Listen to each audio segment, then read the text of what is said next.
Chapters 48 and 49 of Rasselas, Prince of Abyssinia. This recording is in the public domain. Recording by Martin Geeson. Rasselas, Prince of Abyssinia, by Samuel Johnson. Chapter 48. Imlac discourses on the nature of the soul. What reason, said the prince, can be given why the Egyptians should thus expensively preserve those carcasses which some nations consume with fire, others lay to mingle with the earth, and all agree to remove from their sight as soon as decent rites can be performed? The origin of ancient customs, said Imlac, is commonly unknown, for the practice often continues when the cause has ceased. And concerning superstitious ceremonies it is vain to conjecture, for what reason did not dictate, reason cannot explain. I have long believed that the practice of embalming arose only from tenderness to the remains of relations or friends. And to this opinion I am more inclined because it seems impossible that this care should have been general. Had all the dead been embalmed, their repositories must in time have been more spacious than the dwellings of the living. I suppose only the rich or honourable were secured from corruption, and the rest left to the course of nature. But it is commonly supposed that the Egyptians believed the soul to live as long as the body continued undissolved, and therefore tried this method of eluding death. Could the wise Egyptians, said Nekayah, think so grossly of the soul? If the soul could once survive its separation, what could it afterwards receive or suffer from the body? The Egyptians would doubtless think erroneously, said the astronomer, in the darkness of heathenism and the first dawn of philosophy. The nature of the soul is still disputed amidst all our opportunities of clearer knowledge. Some yet say that it may be material, who nevertheless believe it to be immortal. Some, answered Imlac, have indeed said that the soul is material, but I can scarcely believe that any man has thought it who knew how to think. For all the conclusions of reason enforce the immateriality of mind, and all the notices of sense and investigations of science concur to prove the unconsciousness of matter. It was never supposed that cogitation is inherent in matter, or that every particle is a thinking being. Yet if any part of matter be devoid of thought, what part can we suppose to think? Matter can differ from matter only in form, density, bulk, motion and direction of motion. To which of these, however varied or combined, can consciousness be annexed? To be round or square, to be solid or fluid, to be great or little, to be moved slowly or swiftly, one way or another, are modes of material existence all equally alien from the nature of cogitation. If matter be once without thought, it can only be made to think by some new modification. But all the modifications which it can admit are equally unconnected with cogitative powers. But the materialists, said the astronomer, urge that matter may have qualities with which we are unacquainted. He who will determine, returned Imlac, against that which he knows, because there may be something which he knows not.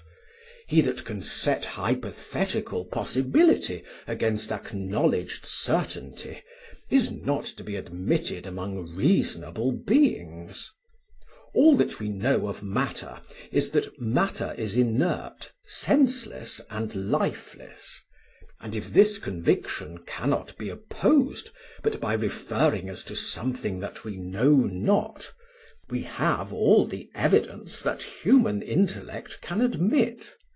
If that which is known may be overruled by that which is unknown, no being not omniscient can arrive at certainty. Yet let us not, said the astronomer, too arrogantly limit the Creator's power.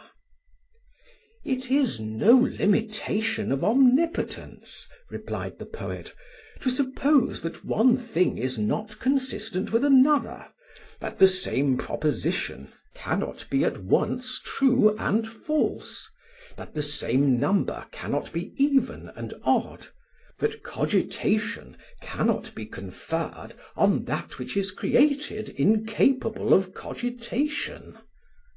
I know not, said Necaea, any great use of this question. Does that immateriality, which in my opinion you have sufficiently proved, necessarily include eternal duration?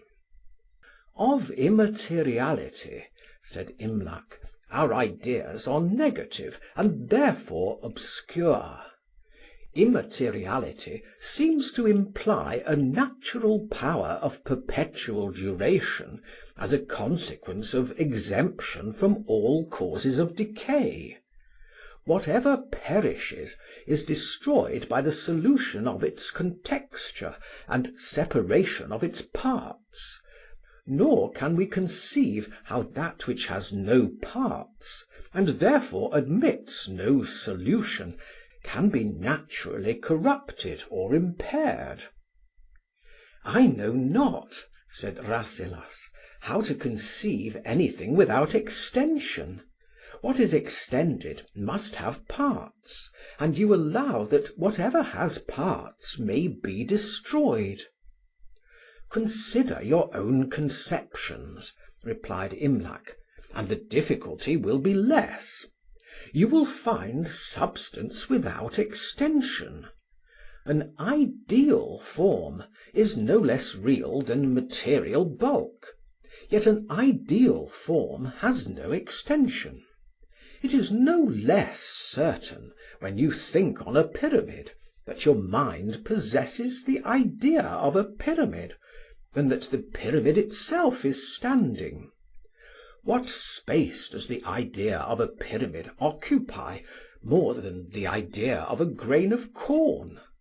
Or how can either idea suffer laceration? As is the effect, such is the cause. As thought, such is the power that thinks, a power impassive and indestructible. But the being, said Necaea, whom I fear to name, the being which made the soul, can destroy it.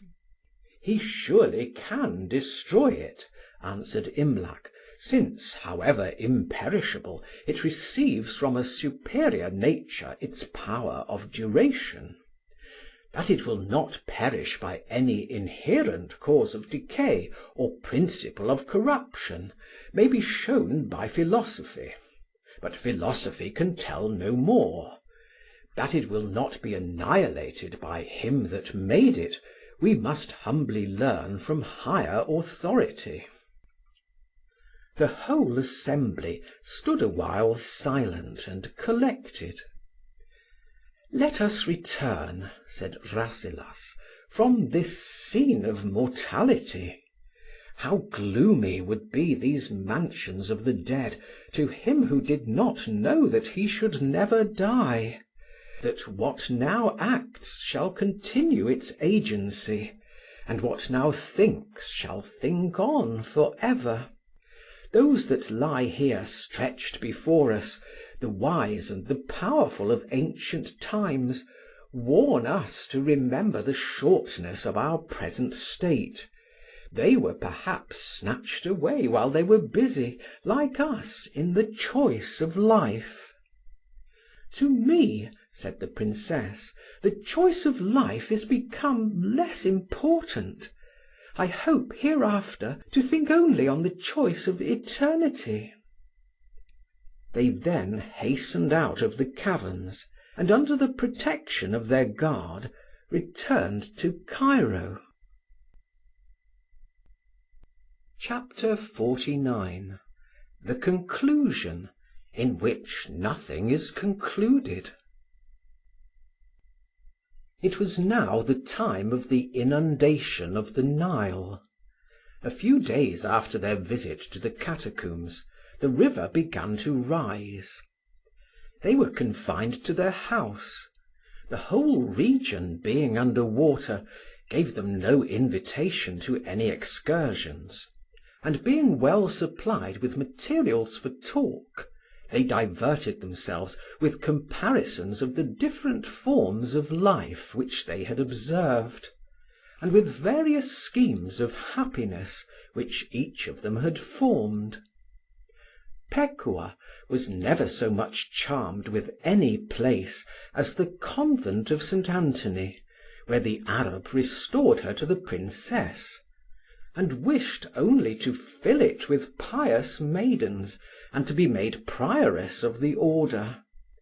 She was weary of expectation and disgust, and would gladly be fixed in some unvariable state. The Princess thought that of all sublunary things knowledge was the best. She desired first to learn all sciences, and then proposed to found a college of learned women, in which she would preside, that by conversing with the old and educating the young, she might divide her time between the acquisition and communication of wisdom, and raise up for the next age models of prudence and patterns of piety.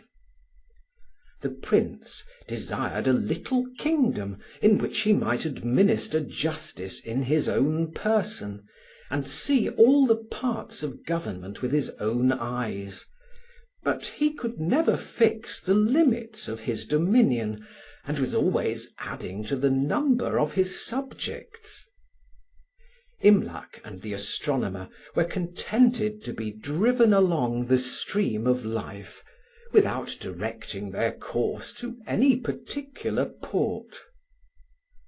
Of those wishes that they had formed, they well knew that none could be obtained. They deliberated a while what was to be done, and resolved, when the inundation should cease, to return to Abyssinia. End of chapter 49. Recording by Martin Geeson in Hazelmere, Surrey. End of Rasselas, Prince of Abyssinia, by Samuel Johnson.